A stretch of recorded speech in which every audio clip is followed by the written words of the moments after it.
Hello, you YouTube mother truckers, all you men and women out there, and whatever else you are. We're going to talk about Bayonetta today. Yes, the wonderful, sexy witch herself. Released in 2009, started development on I think 2006. Led by Hideki Kamiya, which if you don't know who he is, he worked on the first two Resident Evils. He worked on Devil May Cry. He really made Devil May Cry what it was, the badass action game in itself. But he had long since jumped ship from Capcom, and he decided to work with Platinum Games. And Platinum Games ended up making tons of money off of this IP, has done a lot of other things like Metal Gear Solid Rise and Vanquished, which eventually you will see those on this channel because I own those games. And I had to do like a little flex there. Oh, I own some old games and people still sort of care about. But he had worked on this game, and the main idea behind this game was they wanted a sexy female lead that like embodied a more modern style woman. So they didn't want to go like extreme sized boobies and like too juicy of assets that seemed too unrealistic. So what they did was they made a witch and then gave her a beehive hairstyle, which I think is funny that they were like modern woman beehive hairstyle. That's not the 50s at all. But the reason they did behind that was they wanted her hair to be like a modern witch hat without looking like cringy, like fantasy Middle Earth type bullshit.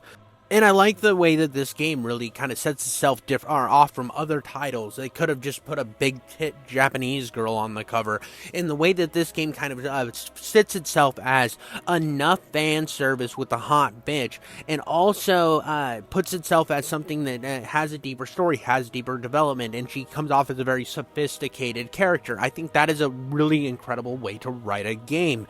I feel like you really see that throughout the story and the progression of this game, that she is not just something that you can ogle, even though she is at the same time. And that is something that a lot of modern games don't seem to understand when it comes to female characters. It's like they're all gruff and no soft side. And even though Bayonetta comes off a lot at times like that character archetype, and I can see how modern games could look at Bayonetta and see, well, she's a tough lady, but let's just cut out the sex, the fan service part of her, and we would have a great character. But the thing that they're missing when it comes to a character like Bayonetta is she also has a soft side, which you will see kind of throughout the game, and a lot of modern games don't have the ability with their women characters to give them that depth that feels like she's a real person. At times she's this like lone gun badass witch, but also has this part of her that she puts up a facade, a wall between her and anything else, because she doesn't even know who she truly is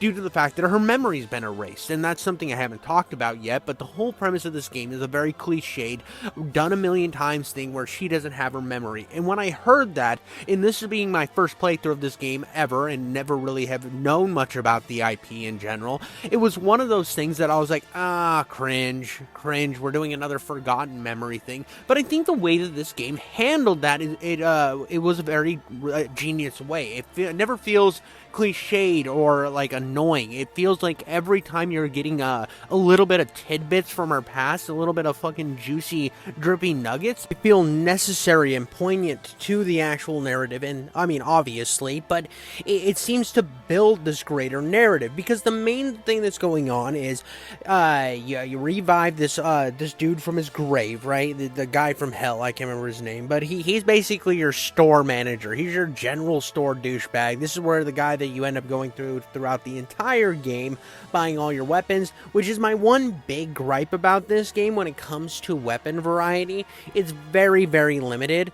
I haven't played the sequels, so I'm sure that that's something they address in later sequels. I ended up most of the time just using the sword he gave me, probably a quarter of the way through the game. And I'd bought these shotgun pistols, which I used for my foot weapons, which is another great mechanic of this game. Another thing when I talk about mechanics, the regular base combat is very, very similar to Devil May Cry. The one big difference of this time period, I don't know about Devil May Cry 4, but I know that Hideki Kamiya had worked on the first Devil May Cry. So the fact that this game does kind of move away from that stagnant camera is such a blessing for me, because there's nothing worse that makes me want to take my my penis, stretch it out, and tie it into a knot than locked camera angles. I hate them. I've never liked them. They make me kind of nauseous.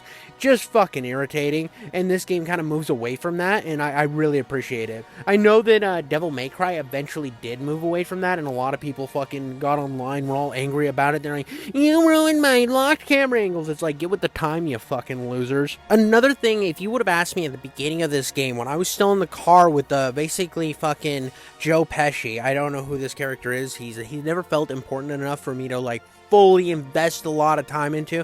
At the beginning of the game, he seemed like he was going to be an important asset throughout this playthrough. Joe Pesci was there. He was like in Lethal Weapon. If you haven't seen Lethal Weapon, in like Lethal Weapon 2, I think, or 3, Joe Pesci becomes a main character. He's kind of like the goofy sidekick, and that's kind of what this character is. I always have a place in my heart for these type of characters. I know a lot of people will get really annoyed by him, but the way I saw this game going was Bayonetta was going to be this outlaw witch angel hunter, and her whole premise was she was kind of like the bounty hunter of hell, and I was kind of gonna vibe with that. I was excited to play that, and I couldn't have been more wrong in my initial impressions of this game. Now, the main story of this kind of balances between you're trying to figure out your memory, as well as just there's something big going on in the background. Now, everybody's talking about the left eye, the two eyes will, once the creator gets them, it'll like restart humanity and all sorts of bullshit.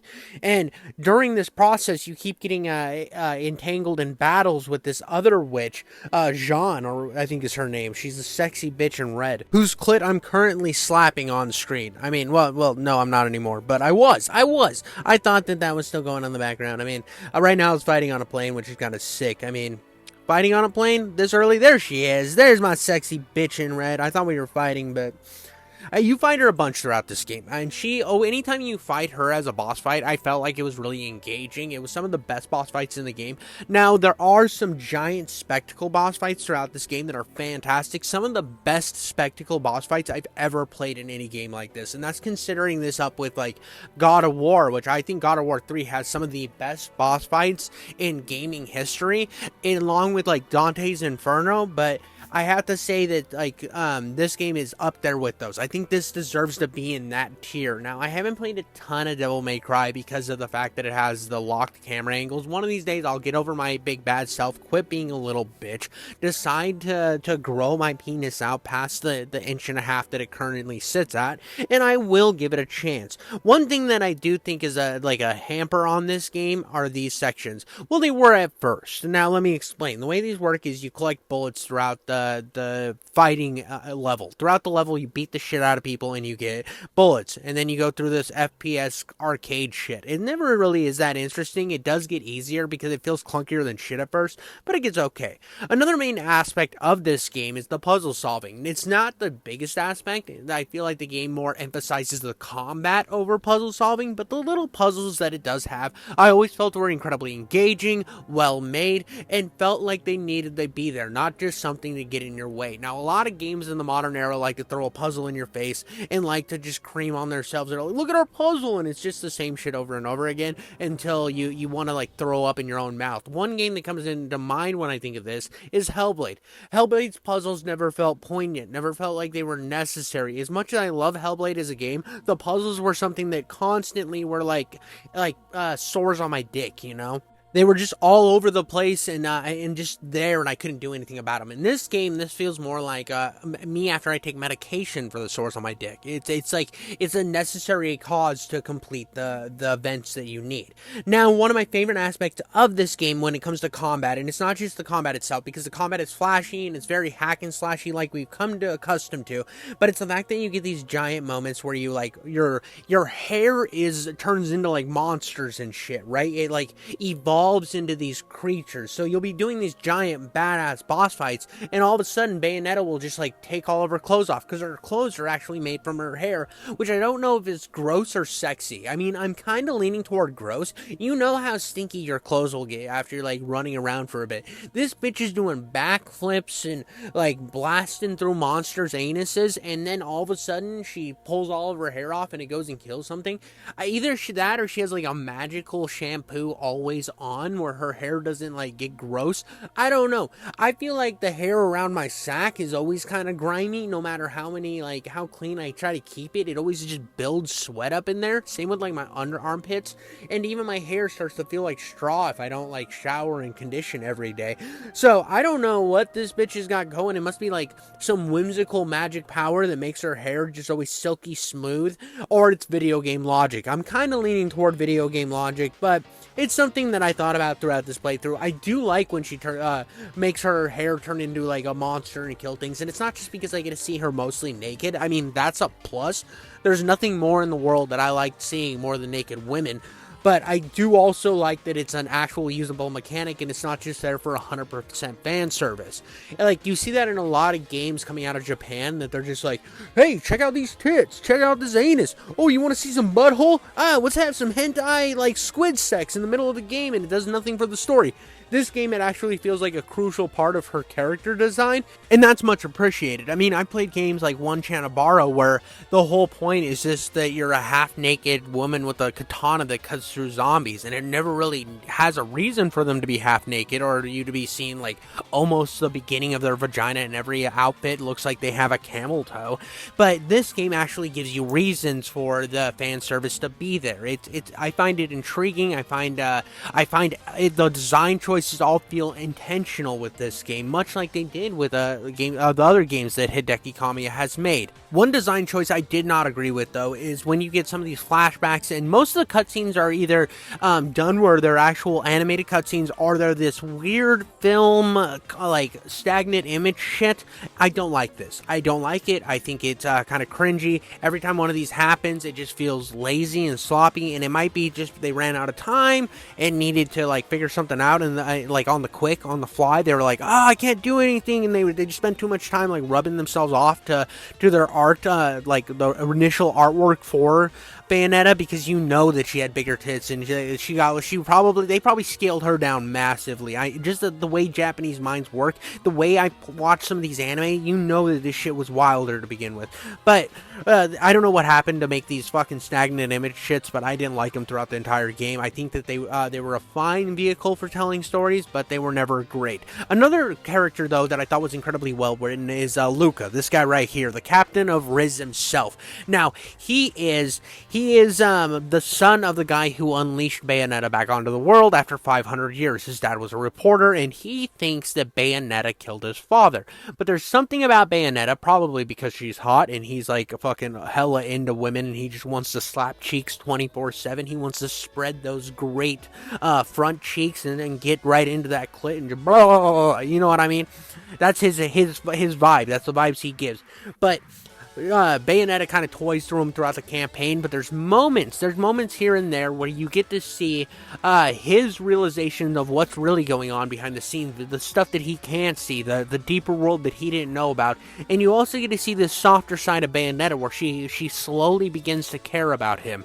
And throughout this whole game, she never says that she didn't have it, or she didn't murder his father, which we all know. I mean, looking even at the stagnant cutscene bullshit that it does, even you can see that there was no way that she could have done that to her dad. It had to have been the angels, which humans can't see angels. That's something, or demons. One example I can show you from this right here is you see how this dragon looks all weird.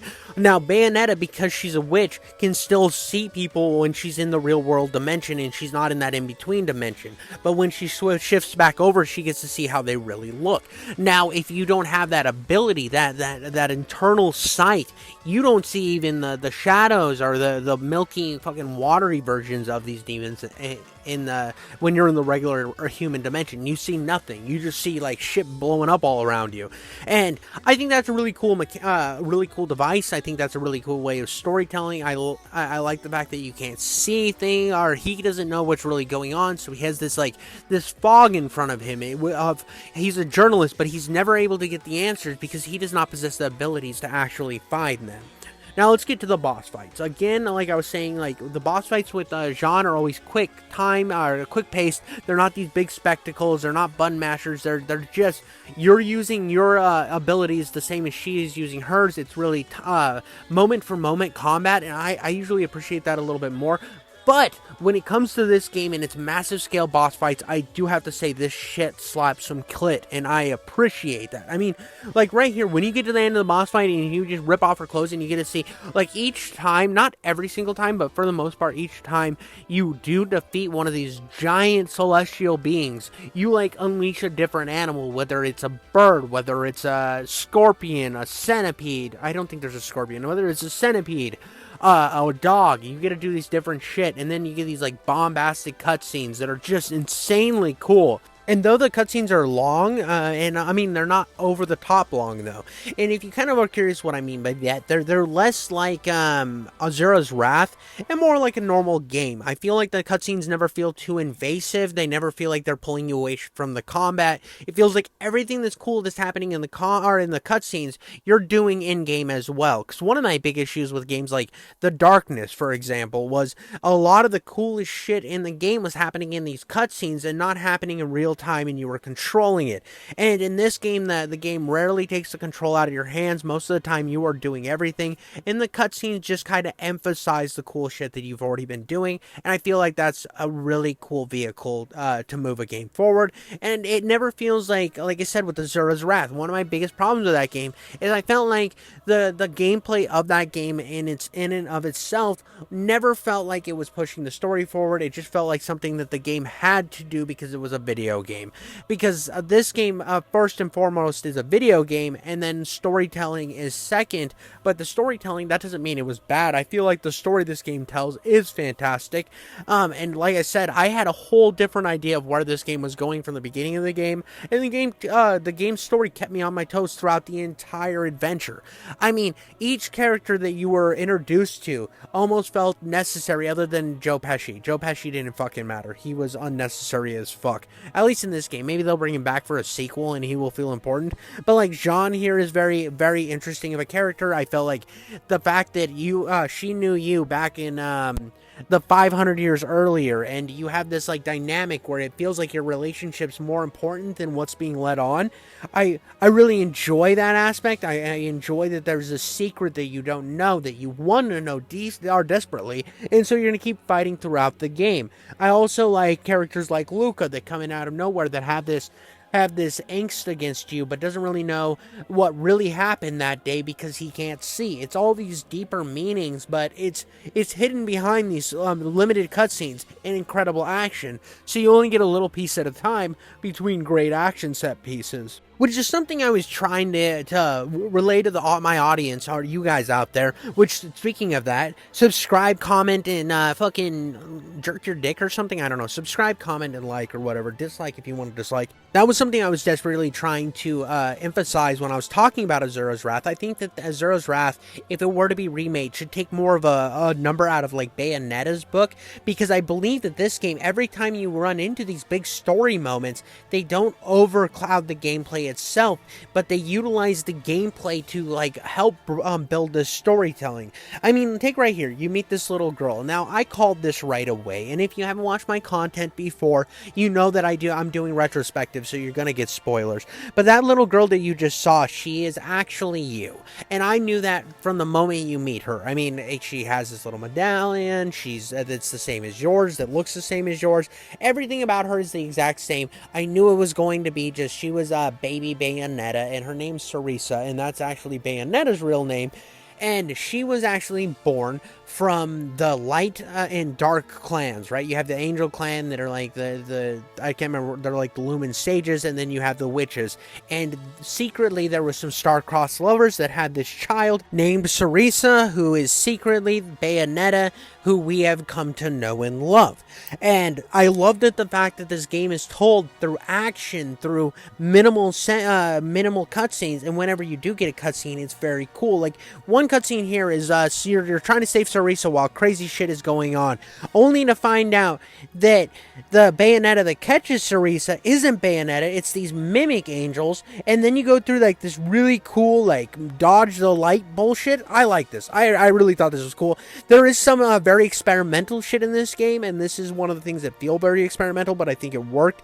Another thing I want to highlight in this area, I did pull this clip from a little later in the game, but it was fighting the same style of enemy.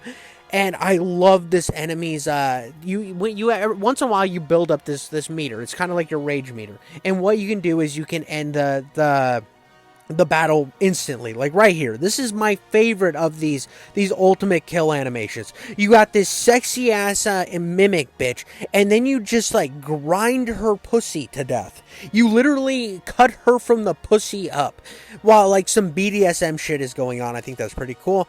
But like it was moments like this where the game catches you off guard, and the story isn't like it's not wild shit happening in those moments that was happening back there, but it was something that was intriguing, and it shows that Bayonetta cares for this little girl that eventually ends up being the smaller version of herself. And the whole game she's singing that Frank Sinatra song, I don't know, The World Is Not Enough or something, and she actually sings that song to herself as a child. It's weird time loop shit that we've seen done to death at this point, but I feel like even with it being done to death at the point that we currently are in 2024, or whenever you're watching this video, 2025, it still feels poignant and purposeful in this game.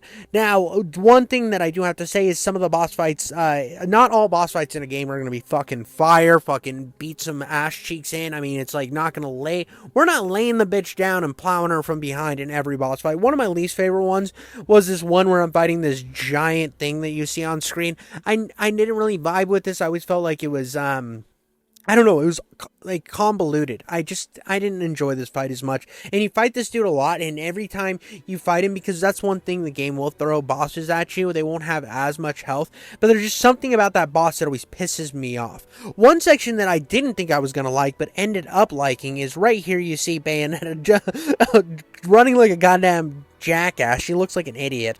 She's like, I need some dick. I gotta get loca. Gotta get some dick. I don't know. That's not really what's happened. But she can change herself into like a panther, which is kind of cool. And I don't think she was really that penis starved where she wanted his dick. But I thought it was funny. Enjoy my humor or don't. I don't care. But this whole highway segment, I knew it was gonna be like jumping from car to car type shit. But it ends up turning into a motorcycle section, which is very like Japanese bullshit for this time. Now, if you don't know what I mean by that, you haven't played enough Japanese ass games. Go play some Japanese games from this era, and they all have a motorcycle section. Some are absolutely dog water, others are fantastic. This one sits in the fantastic aspect. Anytime you drive a motorcycle in this game, I loved it. I don't know why. I'm not very good at driving in games, but this feels super fun, and it doesn't overstay its welcome, which is a problem with a lot of vehicle sections in games. Now, this is a very long vehicle section, but there was something so fun about it. It's so Need for Speed Most Wanted about it. I don't know. The whole time I kept thinking Need for Speed Most Wanted. This is like, what if I couldn't fuck up constantly in Need for Speed Most Wanted? What would it feel like? Bayonetta. Bayonetta is what it would feel like, and I love it. I loved it at the end. The world's starting to crumble, and you're bouncing all around. The game's kind of like guiding you on this trip, so you're not really driving as much as you're being led, but it's still cool. I mean, right here, I go up this freaking bridge, right? And I just get, like, go upsy, turbsy, downsy, winesy. I found the cinematography, I found the actual gameplay designs really cool here. I like that it ends with you like jumping over a fucking exploding vehicle and landing back on the car. I don't know, really cool. And really engaging. I also like that this game emphasizes carnage. Like, even one of the most iconic things from this era of video games was there's a falling section where you have to avoid things. But not in Bayonetta. No, you gotta fucking kill everything on the way down, which I think is tight. Finally, one of these games that knows I'm bad at it and wants me to hit everything, and I appreciate that. Only to land on the bottom and then get my favorite execution. I mean, tore her pussy up, baby. I tore that pussy up. Every time I started getting into this game, the further I depth in, the more I felt like this game was made for me. That it was a series that I can't believe I've been sleeping on for so long. Now, I'm not incredibly great at these games. I've never claimed to be incredibly great. I have fat thumbs, so whenever I try to do combos, I tend to fuck them up. So I figure out the most simplistic combos to make my playthrough the best. I usually don't play these games on a very high difficulty because I want to enjoy them. But I do enjoy the combat still, even even though I'm not the best at it. And it's something about, like, I still find this way better than Freeform or even Souls combat. And I really like Souls style combat, but I just like this more bombastic, action-packed combat a lot more. And this game, also its story, I felt like there was never a moment in this game where I wasn't engaged. I mean, even like these little moments where it's just the little girl talking to Luca about her stuffed animal. It's shit like this, and that even when chaos starts happening, I still love the soft moments in this game just as much as the big moment. It's not really hard to do for a game. I feel there's a lot of times where I'll be in a section of a game. Take God of War Ragnarok, for example. There's a whole section in that game where you're hanging out with this little giant girl and you're going around picking fucking fruit on like a caribou. It is the most irritating, slow bullshit I have ever played in a game. It is nonsense. It could have been cut from the game. It was 20 minutes of my time I will never get back. And I have that feeling, but then there's soft moments like this in this game, and I feel like they're poignant, and they have a lot of heart, and they're meaningful. And it's hard for me to look at a game in the modern era where it almost feels like they're just fucking throwing shit in there because it's other games have done it, and not giving it the justice it deserves. And then I look at something like this where these soft moments feel so impactful. I don't know, there's just something about this game that shows me kind of why some modern games are having so much trouble now, is because they look at this game and they're like, well, it had slow moments, and it's like, yeah, but you didn't understand what was the essence of what was going on in that moment. And this game really makes you feel, it makes you, or these characters' impact on you feel like grand and a spectacle in and of themselves, even in the slow moments. Another thing I'm a sucker for, and I hate that I am, is the will they won't they moments in games. Like right here, you got Luca saving Bayonetta, and there's just this moment that they're about to smooch, they're about to get it feels like they're gonna dig down in the middle of the skyline, and actually no. And then you get goofy Japanese bullshit with the stars over his head, which I thought was adorable. There's some Japanese cringe in this game, like absolutely, I'm not gonna pretend there's not, but there's also some great moments where you get those little fucking will they won't they's. I've always been a sucker for that. I mean, I hate that I like sitcoms for that reason, but it is something that I direly love. I mean, when in How I Met Your Mother, the thing with Robin in early seasons, I love that. Same thing with Rachel and whoever the fuck I don't really like Friends that much, but I know she had a will they won't they. I love that shit. I'm kind of a softie when it comes to romance. I always have been, and that might surprise you, and that might be way out of left field coming from the guy that's talking about slapping clit and then like tearing people up from the vagina. But I'm actually I love romance. I mean, some of my favorite movies is like When Harry Met Sally, and that movie is just 2 hours of will they won't they. I am a sucker for it. I loved when they did it in this game. I feel like you get those moments where Bayonetta's like, yeah, I'm a badass bitch that doesn't need anybody, but I still want some of that Luca dick. I think it's adorable. I also love that motherly instinct at the beginning, early areas of the game. Bayonetta's like, shut up, bitch, stop crying, stop being a little cunt, I hate you. And then all of a sudden she starts becoming that, I need to protect this child with everything in my being. She truly loves this child, even though it's herself, which we find out. It's still cute to watch her progress into knowing, or to being a better person, to being more of a caring individual, that not just, I don't need no man bullshit. She needs people, and her journey about learning about needing other people and how important other people are to living is just fantastic. This area though in the game, even though there was some really great storytelling, some genius stuff that's happening between Luca and Bayonetta and Cerisa the child, I fucking hate this level. It's not the worst. Okay, I don't fucking hate it. I just find it cringe. I found this whole area cringe. I didn't like it. I don't have a ton of footage. You got, throughout this plane, you're getting also attacked by, some hair attacks from, Jean or whatever her name is. I don't know, it just never, really, felt good. I didn't like the tight quarters of the plane. I didn't like the really brown and gray hues. I felt like some of the same color scheme has worked in a lot of the rest of the game, and in this area it just didn't do it for me. It never really fully held up to the hype that I had in my head about fighting on top of this giant plane, this castle in the sky. I don't know, I felt like it kind of fell short. I mean, even though I'm getting this great story development, great action set pieces at the end, I don't know, it just kind of fell flat for me. It's not terrible, it's just like the most mid of a normal level throughout this game. I feel like a lot of the rest of the game's environments and level building were top tier, and this one was incredibly linear. And even though the rest of the game is very linear, it never felt linear. It felt like I was in these grand, wide open spaces, and you don't really get a lot of that in this area. It's mostly like hallways and bullshit. But after this, after the plane goes down, you get one of the best boss fights in the game, where you're surfing on a piece of the plane, fighting this giant, weird, like, person who like stands, I don't know, it looks like they're standing like a lizard, but it's like almost creepier because it's a dude. And I don't know what it is about like seeing somebody that's kind of human like with their legs spread that wide, and like you'd have to break your hips to make that happen. I don't know, it just looks like they're waiting to get some prison sex. I don't know, it creeps me out. I like it though at the same time. It's like, this is one of the coolest like button mashing sections too. You have to like guide this stupid thing into your monster that you have waiting on the other side of the field, which I obviously failed that last second. I must have been busy eating like a bag of semen or something. I don't know. Just like fucking couldn't make it work. But let's see if I get it this time. I mean, look at me just crushing this poor lad. Dude, look at that slap. That's talking about some slapping clit or slapping whatever this thing is. But you take it to your giant tarantula and it just like plows its anus in. And I don't know. This whole spectacle, this whole fight, I think that this is probably the best massive boss fight in the game. I had the most fun with this one. The most things were going on. Even the very last boss I don't think holds up quite as well as this one. This boss fight was insanely cool, and the way it ends too. You had these lights flashing from these tentacles at you, which is very Japanese AF. And I mean, I just bounced down there, used my little dodge to slow motion effect, which is something I forgot. Anytime you do a perfect dodge in this game, you get a slow motion effect, which is freaking tight.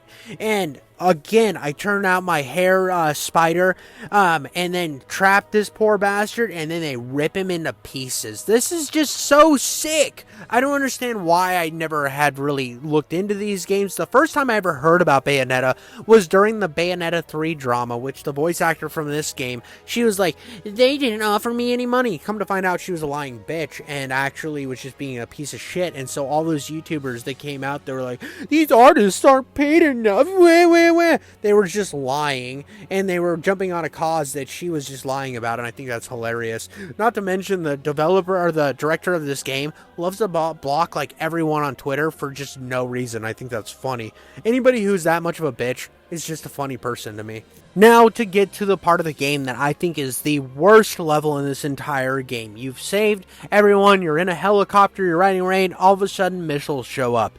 And you go from, you jump on the missiles and you start riding through the things shooting at stuff. The reason this sucks is the controls are inverted. And like really inverted. I'm sure I could have paused, I don't know if I could have paused and like uninverted them, but they were so fucked and I hated it. I hated it so bad. It was so annoying, and this seems to go on for fucking ever.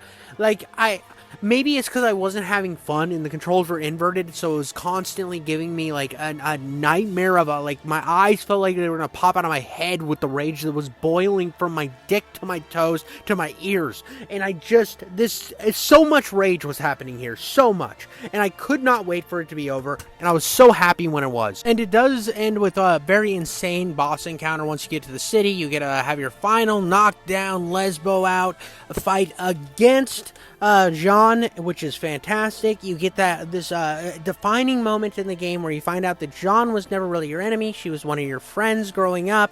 And her main objective was to try to unleash your memory, because she's using the main bad guy, the last Lumen stage, to use as a catalyst to help you get better and discover who you were. It's a remarkable moment, not to mention that this part right here where she like goes from naked to wearing the wet dress. I'm the one who's wet. I mean, I don't know if they were wet during this. They got so turned on, they're just spewing vaginal juice all over themselves.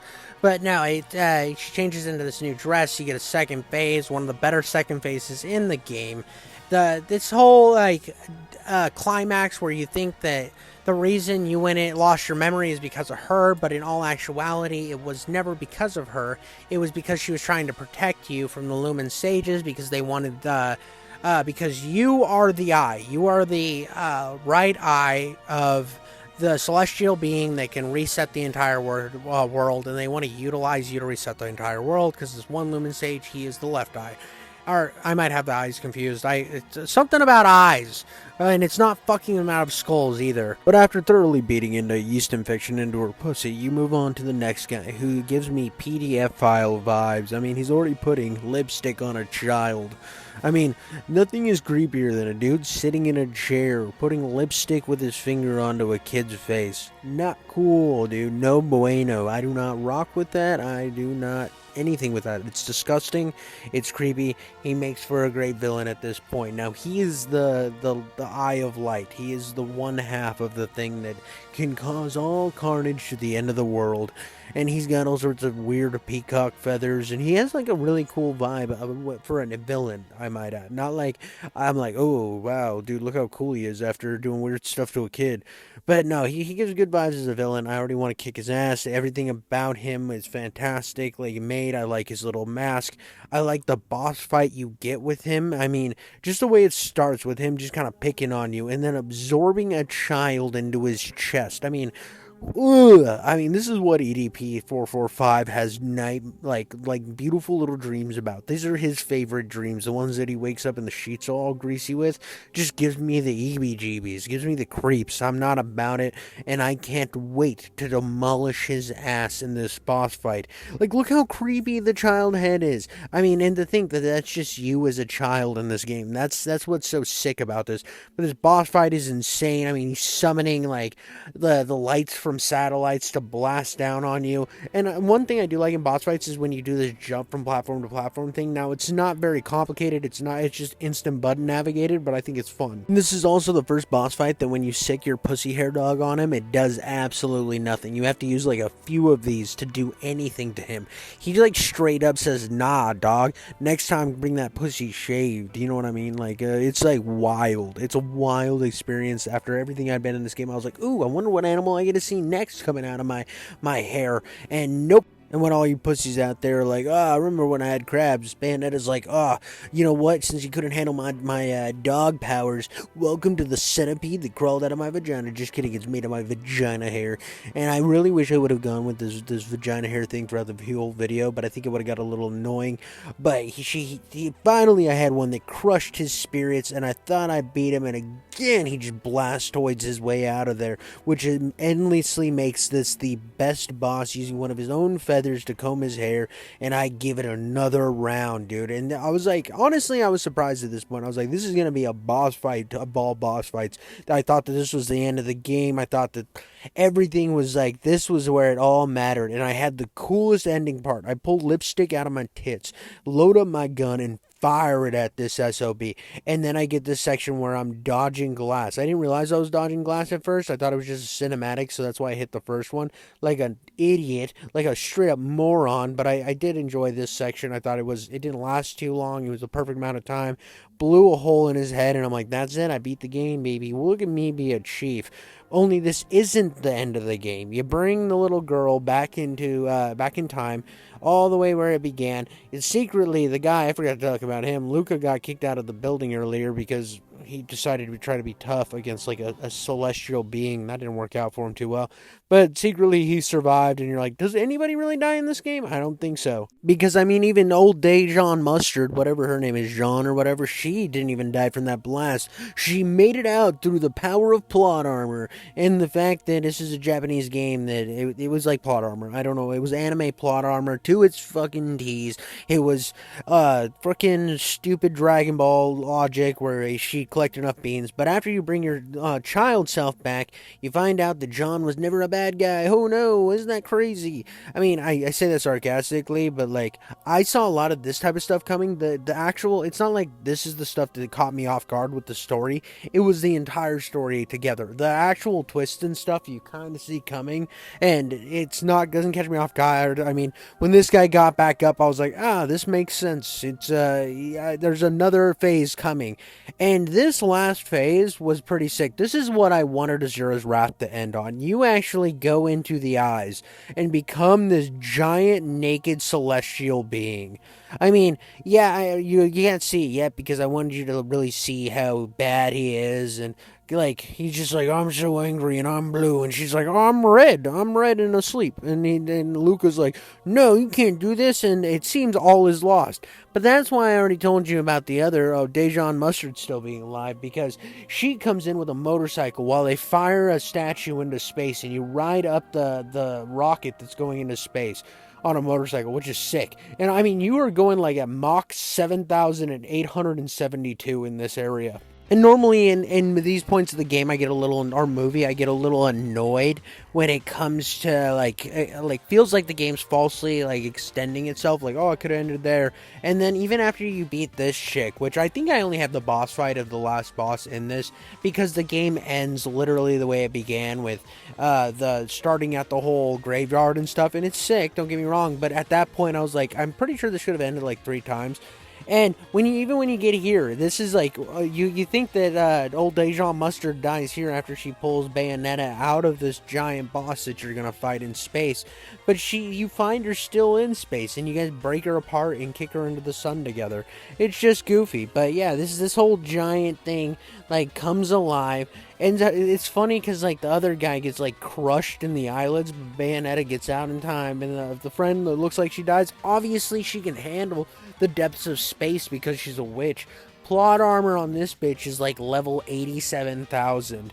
But with this last boss fight, I liked it. I don't think it was as good as the previous 2 coming up to this. I feel like there's a lot more gimmicks in this fight, and it felt like it was falsely elongated. This boss fight reminds me of those guys, and I know there's people out there that are like, oh, I got a small dick, I don't want the chick to see my small dick, so they run into the bathroom real quick, oh, I gotta take a piss, and then they just watch some porn real quick and get a good like chub going before they go in there, so that the chick thinks that their dick's not below average, that it's like slightly at average. I don't know, it kind of felt like that. It's not a bad thing. I'm sure the chick had a fun time once he started busting the moves out. But it's just something that I was like, after the last 2 bosses, this one was just kind of middling. I mean, there's even a point where the boss turns you into a child and you run around with the stupid teddy bear. I mean, it was cool. It looked cool in the moment. It's not a bad fight, but I think that the bosses leading up to this one were just so much better. But this one kind of left me, I don't know, it didn't leave me bummed at all. I still had a fantastic time fighting it. It just, when you're looking at all these S tier bosses, this is an A tier. And after this fight, the game kind of wraps up. You kick this bitch into the sun, and that's Bayonetta. That's the game. It was fantastic. I had a fun time playing it. It was one of my favorite games that I've enjoyed on this channel. I feel like after I played Fable 3, this was a nice departure, because Fable 3, I almost stopped making videos. I hate that game so much. It ruined my whole mood on making videos, on content, so this was a really good turn and change of pace. It's why you'll notice that my channel doesn't like focus on one type of game too much, because I don't want to burn myself out. I enjoy doing this, and this is one of the games that made me realize why I still love doing this. Is finding experiences like this that I never thought of doing, because I'm in the like gauntlet of trying to make content. I'm constantly scouring the sales page on my Xbox or my PlayStation, trying to find out what am I going to play next, what's going to be my next endeavor, and this one was fantastic. I only had 2 cons in this game, and one was the camera angles can be a little bit annoying, but that's kind of the 2009 time frame. And the last thing was the mission, or the rocket mission kind of sucked. I mean, everything else, weapon variety could have been a little bit better, give me more use to buy Halos and use it on weapons. I mean, the other stuff was fine, but I really wanted more weapon variety. But that's all I got for you guys today. I hope you enjoyed the video. This was my deep dive on Bayonetta. I'll catch you on the next one.